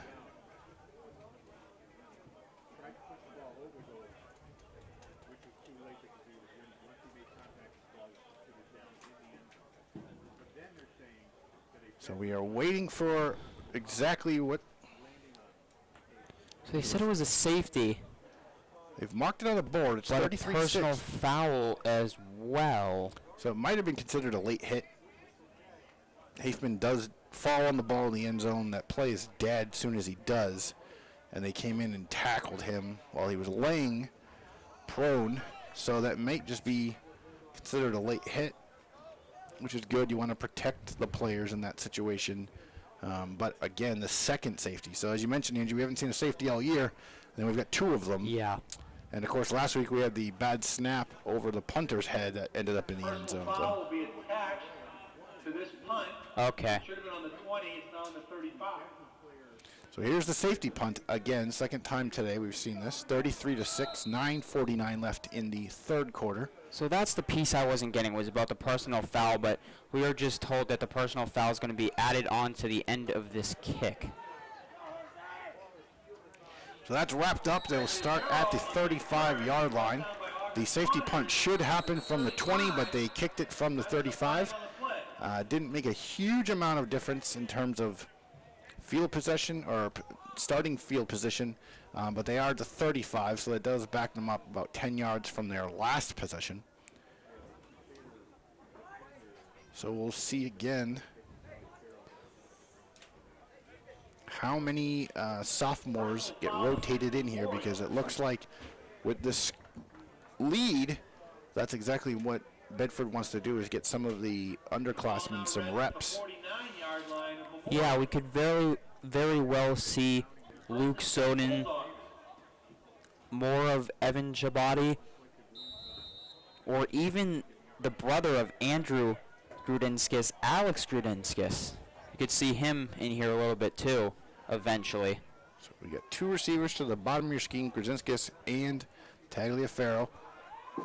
So little smoke screen outside to Tagliaferro. He'll take it to the 45-yard line for a pickup of about 4 yards. Big hit there, though, by McFarland on the sideline. McFarland laying the wood.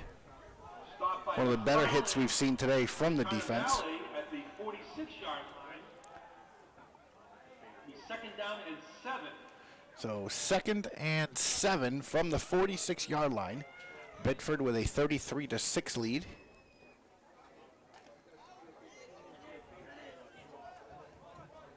Joe Michael, shotgun. He's got Sphere behind him. Tagliaferro and Grudinskis to the top of the screen. Fakes the pass the outside. He gives it to Sphere, and he just pounds it up the middle. We've seen that play several times today. It's action off action, so they will run a swing pass, a screen pass, maybe the jet sweep, and then they run the same play right after and do the inside handoff, and that makes it very difficult for the defense. And of course, before they know it, you got the power back Sphere just pounding it up the middle for 10 yards. So another drive on the move here for the Bulldogs. 2 receivers to the bottom of the screen. Handoff here. Here he goes. He's got one man to beat. He got the edge, and he's going to go. Touchdown. Yep. Touchdown, Bedford. Shannon in on the carry. That's a good for a Bedford touchdown. 32-yard run. That was Colin Chandonette. Makes the score Bedford 39, Memorial 6. So the route is on here at Flanagan Field. Bedford just pouring it on in the run game. They cannot be slowed down, cannot be stopped, it seems. No, they cannot. That was their 5th touchdown of the game. Snap is up, snap is down, kick is up. That's good, so Extra point is good, making the score Bedford 40, Memorial 6. so like we said, Memorial's been giving up 40 points a game this season. And we have 8 minutes and 19 seconds left in the third quarter, and we are already at 40 points. So we are on pace to see 60, 65, unless things really slow down. But right now it's a matter of A, making sure no one else gets hurt, ideally, and seeing B, if we can put together some positive drives here. That first drive was fantastic, of course. They moved the ball pretty well, and then were able to get the ball on the swing pass to Burris, who dusted everyone for the touchdown. But now that he is hobbled, may not have that same burst, and they are just struggling at this point to really get the ball past midfield at all. And since Burris' touchdown, we've seen Russell Irwin get into the end zone, then we saw the safety, and then we got Sphere, Russell, and Shabati all getting into the end zone for 3 touchdowns, and then we got another safety and another touchdown to Shandon Net. So we've seen 2 safeties and 5 touchdowns since that Burris first touchdown that got this game going. Yeah, 40 unanswered points. The field has been completely tilted. Complete uphill battle here. Manchester next week will face Concord here at home, and then they will wrap up with Spalding. But right now they are trying to just get something going positively.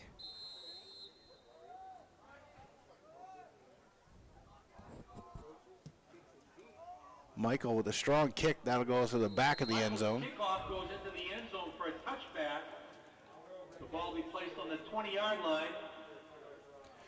So the Crusaders will start from the 20-yard line, 80 yards to go.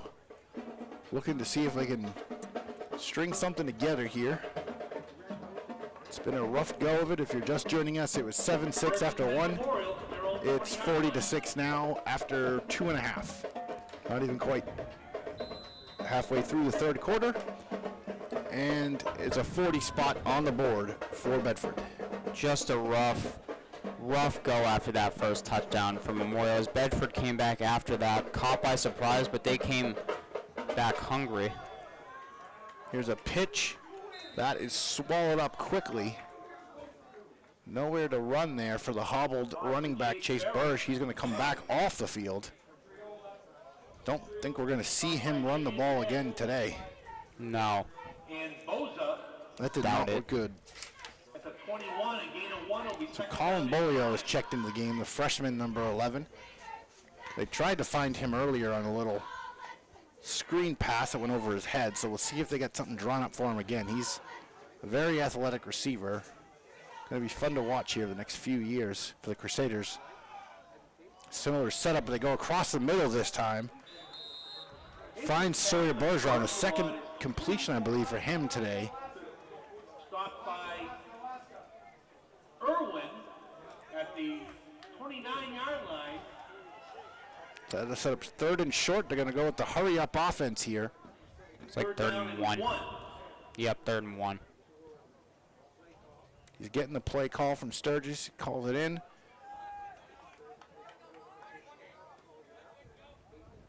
It's like the same play as last time, and it is. Yep. They go right back to Bergeron. He gets wrapped up, but not before getting the first down. So good start here. There's a first down. No positive things here. Stopped at the 36-yard line. It's enough for a Memorial first down. 1st and 10. 1st and 10 from 36. Memorial 36. 6:45 left to go in the third quarter. We got 5 receivers. They've essentially abandoned the run game due to injuries. Hafman's can take the space and take the first down. He will get the first down, almost out to midfield. So one of the advantages of spreading out like that is you really can see where all the defenders are going to line up. And with no one really spying the quarterback, sets up an opportunity for running the ball with the quarterback, much in the way that, for those of you who watched our game last week, Manchester West, Ishan Taylor, similar schemes that they would run down there where they spread it out and let him do the damage. So now we have a running back in the backfield. We've got 4 receivers. He motions them out. That's Bolio. Colin Bolio. Hafman in trouble. Lofts it downfield, but he has an open man. Oh, just over the outstretched reach of Bergeron. Second down and 10. Just missed Bergeron there. He motioned for him to go downfield, and he saw Bergeron that time over by the Bedford bench in the first half. He had to take the hit out of bounds, but he saw Bergeron that time, but just missed him. Just a little bit over his hands. Yeah, we saw a similar play to that in the first quarter. If you remember, he had the rollout and tried to get the ball to Jacob Calabro, but Calabro was double covered and just really didn't have enough space for him to jam it in there. But certainly Hafman knows what he wants to do when he's on the run. He's looking to make a play. Just a matter of can they find enough separation. Here he goes again. Overthrow there. He's looking for Bergeron again. So Bergeron's seen 4 targets here in the second half. Huge uptick in volume compared to the first half for him. But so far, two receptions in this half on 4 targets.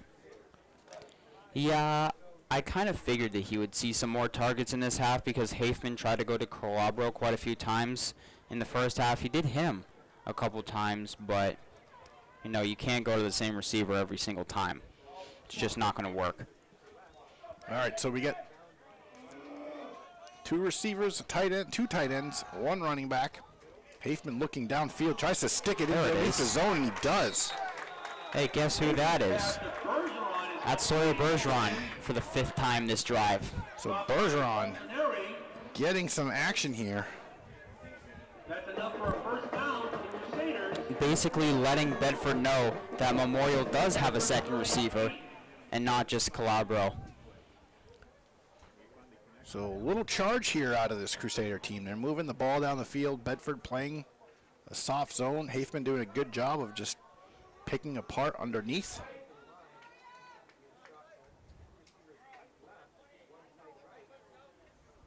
Snap is clean. Bergeron, quick throw to the outside. Turns it back upfield. Hafman's pass to McFarland. So McFarland on that one. Complete. Oh. That's... We got a penalty here. Could be unsportsmanlike That's... conduct. Against Memorial. Fans do not like it. I very rarely criticize officials, but he got his foot, I could see it from here, his foot got caught under the Bedford player. He didn't hit him late or anything. His foot just simply got caught under. That's just... Yeah, it's a tough break. And I don't know if you can hear the crowd over us, folks, but they are not happy with this call at all.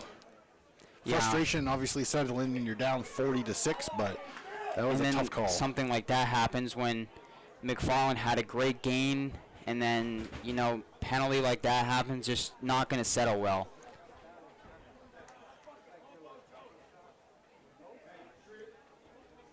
So that will set them back 15 yards. That's a tough blow for a drive that had some serious promise.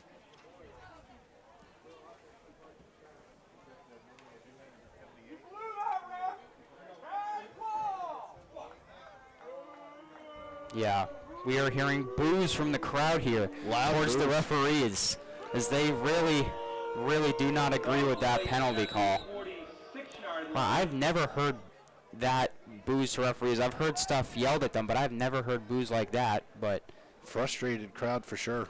Yes, very frustrated with just everything here. Is that the drive was promising because McFarland had a good 6 or 7 yards there, but then, you know, penalty like that happens. But I do have to agree, it did look like he was getting off the player and not doing anything to him.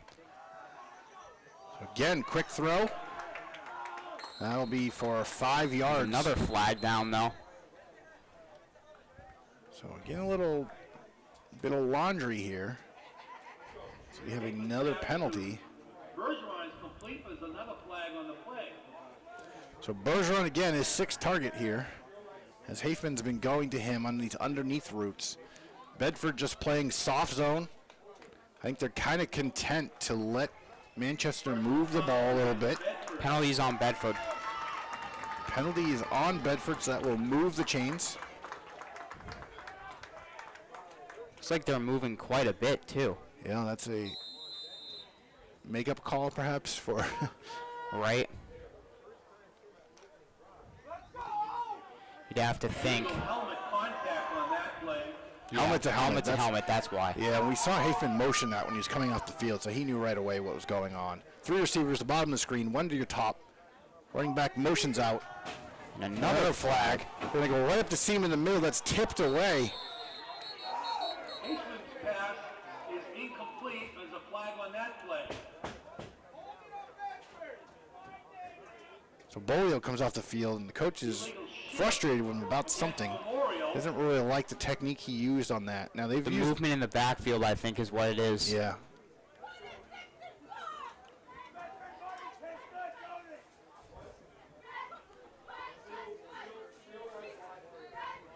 Wondering what this penalty is going to be. The third straight penalty here. Yeah, frustrating to see the game slow down by the flags. First half, lots of action, ball moving up and down the field, especially in Bedford favor. But this half, slow moving. But plodding along is this Crusaders offense. They are now at the 30-yard line, 1st and 15. No running backs, empty set. Hafman takes it, tries to go deep down the middle. He's looking, and it's intercepted. Turnover on the goal line in the end zone. Evan Chabadi will pick that off. He was trying to go down the seam. It looked like that was a play designed better for cover two, but Bedford had 3 deep safeties, so it really wasn't available for him. And unfortunately, that turnover will now give the Bulldogs possession here at the 20-yard line. 4 minutes left in the third. You can expect to see the ground and pound game here. Oh, yeah. They're going to try. And like I said, Andrew, I really just think that they were content at letting Manchester move the ball little by little, keep the clock ticking. This game it's a 34-point lead, so it's going to be really, really hard without some turnovers or some special teams plays for Manchester to get back into this. And there's the inside handoff to Sphere. He rips it right up the middle. He's got the edge. He's down the sidelines. There he goes. And he has one man to beat chasing him down, but he's gone. That's a touchdown. 80-yard play. Logan Sphere. One play. Score. 46-6. Bedford, the route is on. It is. Just a absolute ripper of a run. This is really a frustrating game to watch. You can see the crowd's body language. They're just frustrated. The press box next to us, frustrated. Oh, yeah. And everybody's frustrated. Just a matter now of doing something positive. We're not frustrated. We're staying positive. Oh, yeah. We're on top of it here at Manchester Public Television as Michael will kick it through the uprights to make it 47-6. We're happy to be here and be seeing football. Of course, last year, not fun for anybody, and so we'll take what we can get no matter what that means. And we are happy to be here on a Saturday morning. A little overcast, about 55, 60 degrees. Can't really complain. It is October as we approach Columbus Day weekend. Or Columbus Day weekend is where we are, I should say. And, you know, a decent turnout here for a Saturday morning. You never really know when games get rescheduled, how that will affect attendance. But it seems like people are coming down ready to support. Yeah. Now you think that run from Sphere must give him at least 200 yards this game, you'd have to think. Because he's had a bunch of gut-punching runs up the middle of the field. That one was just about 80 yards or so. Yep, that was 80. So right on that one, you're right, Andrew. I mean, he's got to be, he's over 150. He's 100% over 150. Not sure if it's quite 200 yet, but I'm sure it'll look like he'll get over 200 at least this game, because there's still about 16 minutes left of football here.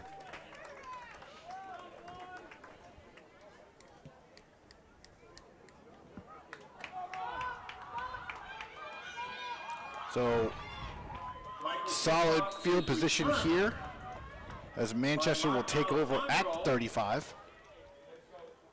How many more connections will we see from Hafman to Bergeron on this? Any predictions, Andrew? I'm going to go 3 targets here in this possession. I'm going to go with 4. 4? Mike, what do you think? 4? Our camera professional is predicting 4, so we'll take the over-under at 3.5.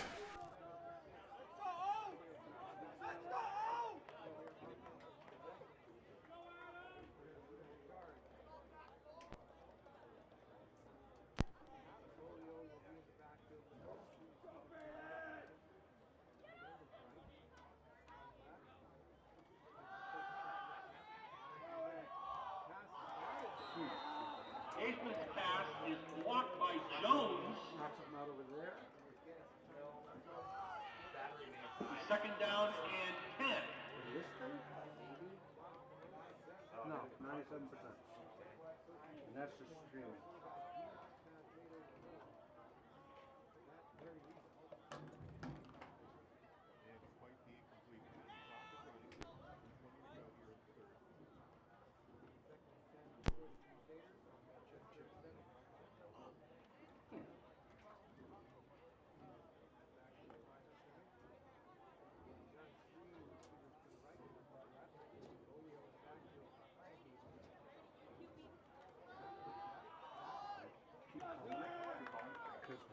Haseman's pass is complete. All right, so we are To Bergeron, who stopped by Sodden at the 45-yard line. Bromley also on the stop. Third down and 2. will trot back onto the field. Make the call in the huddle. This needs to be a conversion here, or looking at a long going down the sideline. Haseman's pass to Calabro is complete. Brought down by Brudinskis. That's Alex Brudinskis at the 38-yard line of Bedford, first and 10.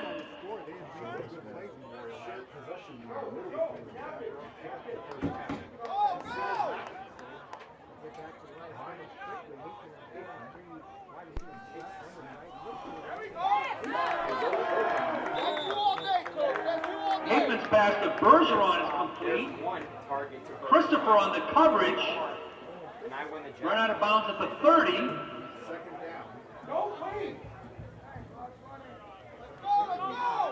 Second down and 2.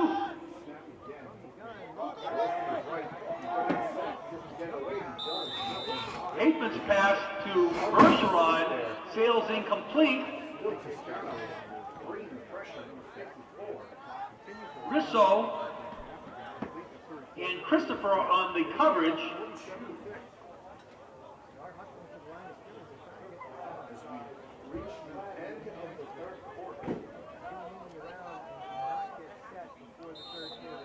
That play will be the last of quarter number 3. Teams will switch sides to play the remaining 12 minutes.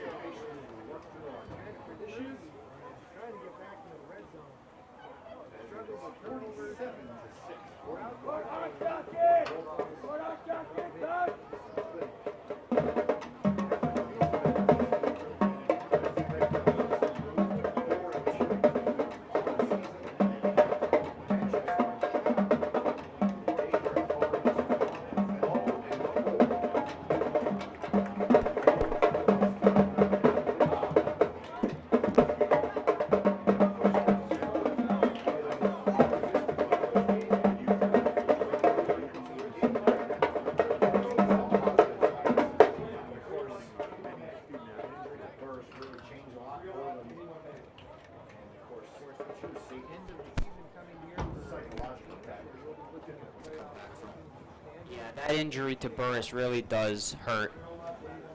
As there we go. Yeah, that injury really hurts because it just completely took away the run game, basically forcing Memorial to throw the ball. Yep, open sets, and certainly not an ideal situation to not have any running game. Of course, when you're down multiple scores, it's hard to run the ball too much, but he is a weapon that they need.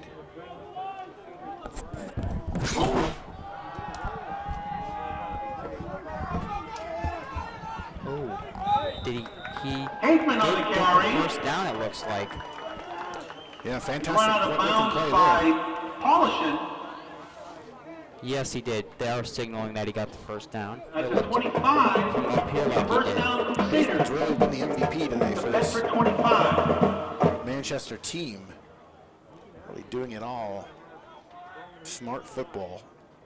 Making good choices. I think he only really had just that one bad throw into cover 3 where he got intercepted, but That's the only, yeah, that is the only bad throw There he goes. seen today. Nope. That one was tough too, in double coverage. So he's pushing it to the end zone. He's trying to make a play happen, but unfortunately, the way that Bedford is defending, they're dropping 3 and 4 safety. So cover 3, cover 4, and just really saying, listen, you can have the underneath, you can have the outside, but you are not taking downfield, and it's really, really hard to throw into that kind of coverage. It is that there look to be 3 over there Yep. defending Calabro. Oh, there it is right there, though. Oh, and he hold on. He does. Yes. Connor McFarland, touchdown Memorial. Great job of splitting that. See, that is how you beat that kind of coverage. Splitting in between the safeties. You have the outside corner playing the outside, the inside safety, and he just went up the seam. McFarland bobbles that pass, but able to get his hands in possession, feet down, and that is a great score. So that will make it 47-12. Still a huge gap in score, but that is the kind of progress you want to see. Hafman has played really well today, so nice to see him hook up there. It was a great throw, too. Real great throw. Sure was. Second touchdown pass of the game. They'll line up here for 2. 4 receivers, 1 tight end. Hafman's going to take it himself, and he'll power his way in for the conversion. So that will give us a score of 47-14. 10 minutes and 30 seconds remaining in this game. Manchester's going to need some real magic on special teams here, and if not, a turnover quickly. They're going to need to make something happen. You know Bedford's going to run the ball, so you're looking for them to strip the ball out, gang tackle, whatever you can do to try to get this ball back quickly and try to go for another quick strike, make a game out of this thing. You know, it is a really big gap in score. But it's a lot of score game. But that's positive. That's what you want here. Is you know that you really don't have a shot of winning this game, but you want positive things to happen. Like that play was just executed so well. That was a great throw right down the middle, right to McFarland. He made the catch, got the touchdown, and then the 2-point conversion. That's just what you want, is positive things. So 33 points is your differential, 47-14, as the Crusaders look to kick it off here. Bedford does not have a deep man yet. Now they are swinging into position here. Owen Christopher and Dominic Tagliaferro are the deep men, relatively speaking. Squib kick underneath. That's going to be fallen on by Russell. Russell Irwin will make sure that Joe Michael will come back out onto the field. So, Manchester Public Television, glad you're with us still. If you're hanging out, it is a 33-point deficit. Crusaders with a nice possession, though, on the last drive of the quick strike touchdown against Bedford for the score, as McFarland was able to corral that, get his feet down, and pick up 6 points. So here we go. 2 running backs here. They'll go to Sphere, who's got almost 200 yards, if not more. And they are just having a difficult time taking him down. Is he just... Oh, well, no, he was down. Looked like he was down. He certainly was. That's how they're ruling it. And it'll be another first down. So, and that may give him that 200 there. Yeah, it very well may. Huge game for him. Definitely his most yards on the season. When we looked at his stats before the game, they had 3 or 4 different running backs with over 100 yards rushing on the season, so they definitely have been rotating their backs. But today, Sphere has just been a beast for these Bulldogs. Braden Hafman, though, MVP, like I said, of this game, in my opinion, just doing it all. Making smart choices, 2 touchdown passes. Had the 1 turnover, but, really trying to make something happen in the end zone. So Here's the rare occasion here, and Bedford's on top, 47-14. They've got too many players to try to get MVP. You know, Joel Michael has been phenomenal today. Russell Irwin, Logan Sphere, 2 touchdowns, over 200 yards. Ledger Russell, Evan Sabati with a touchdown and a pick, and Colin Chandonnet. All of them have touchdowns. There's just too many players doing very well for Bedford today, which is why they're so far on top. For sure, Tagliaferro could have had a second one, but it got called back on that holding. So, you know, it's really been spread around. This whole Bedford team has played fantastic. I think if I had to give it to somebody, I'd probably give it to the running back Sphere, but, I mean, that's really set up by the offensive line. Good play calling by this Bedford coaching staff, and they'll do it again. This time, Owen Christopher charges ahead for And a late flag.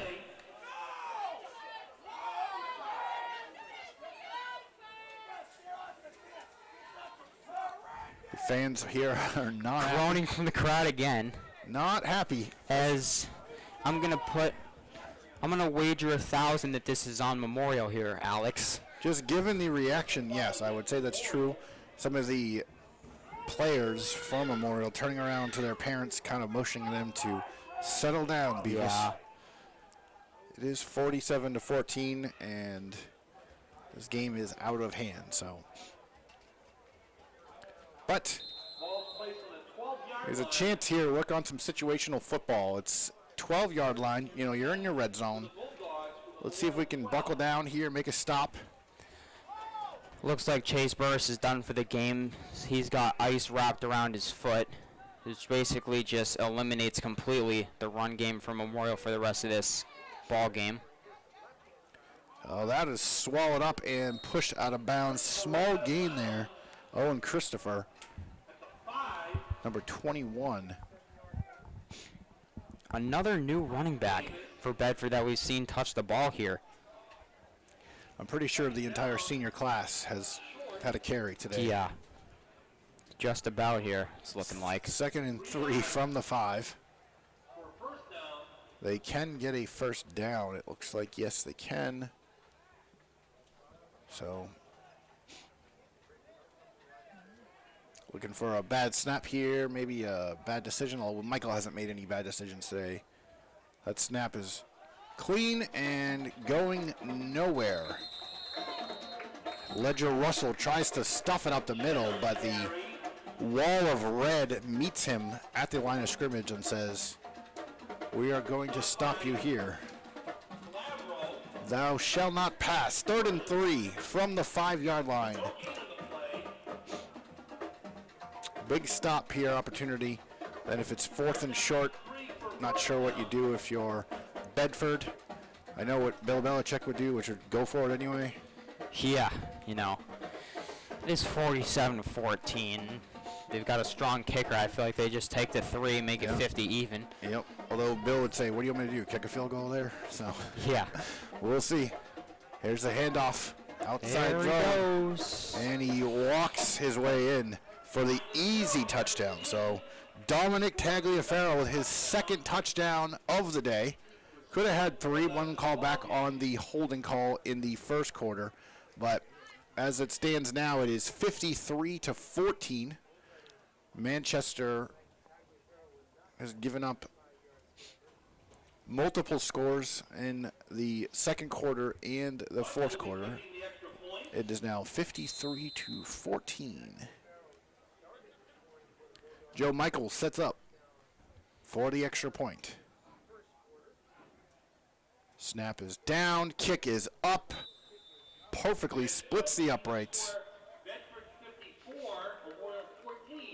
So a 40-point lead back on the board here for Bedford.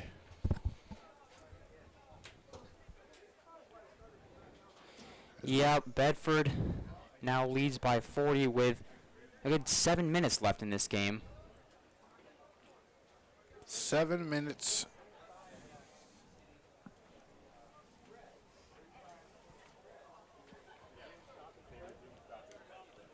Was that Tagliaferro's first or second? Second touchdown, yep. It was his second, okay. Yep.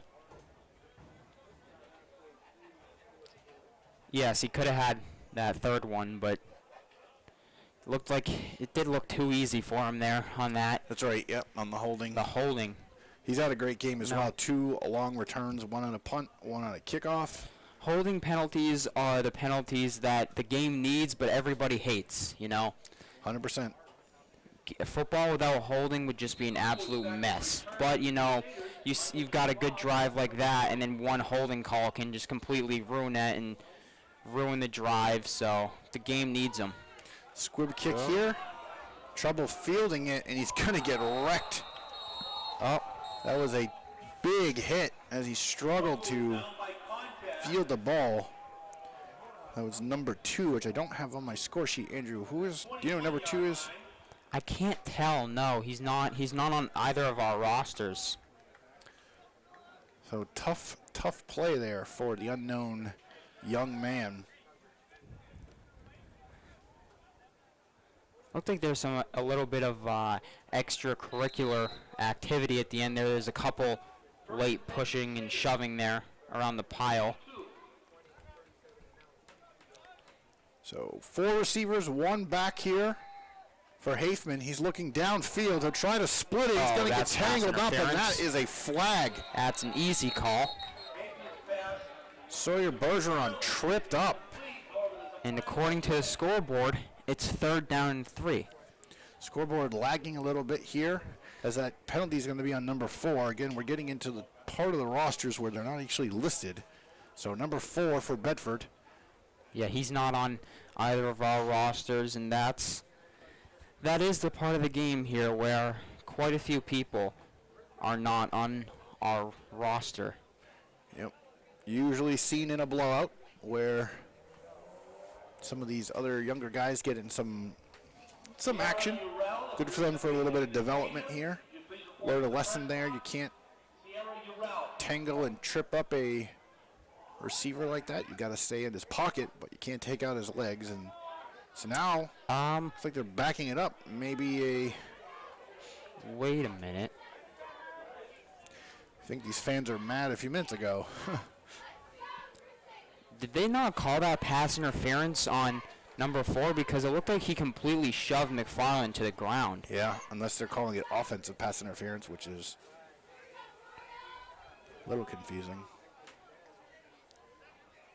It's tough to say, but ideally these referees would be mic'd up and you'd be able to hear the official call, but we kind of rely on the signal and or the PA address announcer. Looks like it's just a replay of 2nd down here. Could have been offsetting penalties, and that is wrapped up. Oh, that's very true. It could have been offsetting. Yeah, it must have been, because that was, like you said, there was a replay of the down. There's definitely a push there on McFarland, but also it could have been one that we didn't see, but the official did. I feel like that's what it must have been, because there's no way they don't call that pass interference. Right. So a little pass there to Ethan Vilgrain, the sophomore. Gets him out to the 30-yard line, so it'll be 3rd and a long 2. One Waiting to game's see just here. about eliminated here, so Hafman has to roll out to his offside. Hafman on the carry. Run out of bounds by Jones. Just shy of the 1st down. It'll be 4th down and 1.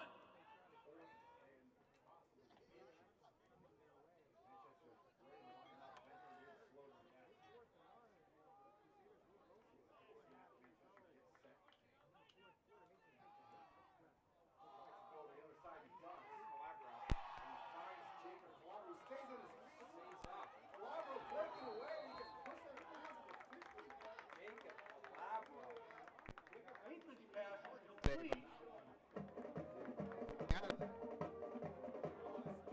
Calabro stopped at the 49-yard line. That's enough for a 1st down. Zach Jones on the stop for the Bulldogs.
covers for Bedford at the 14.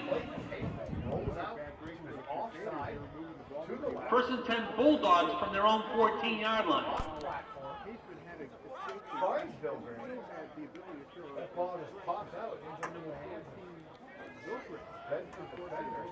Almost looked like it went right into the hands of Connor McFarland.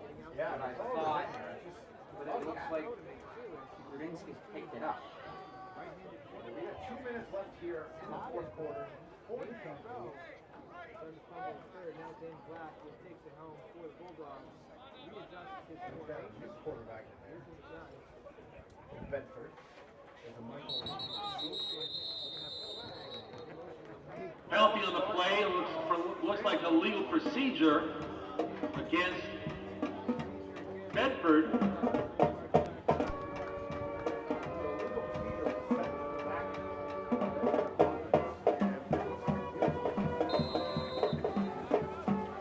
Ball's on the 9-yard line.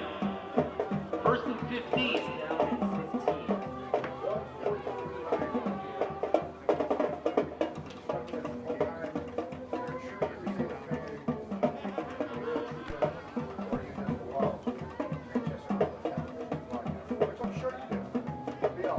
Oh, we all do, yes.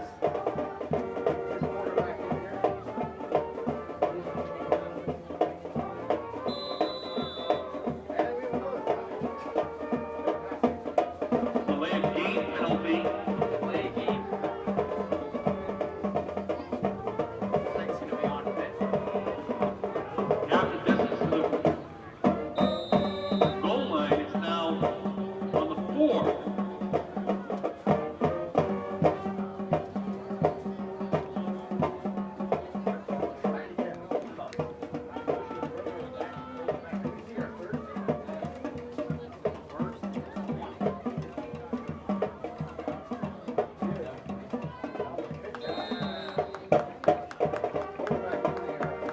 Alex Rudinsky on the carry. Stopped by Carnavale and Sullivan. Second down, 20.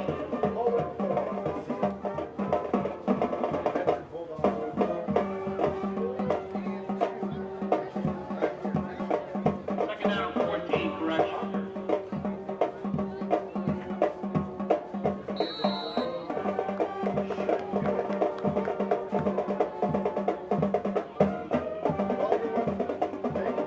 Alex Rudinsky on the carry.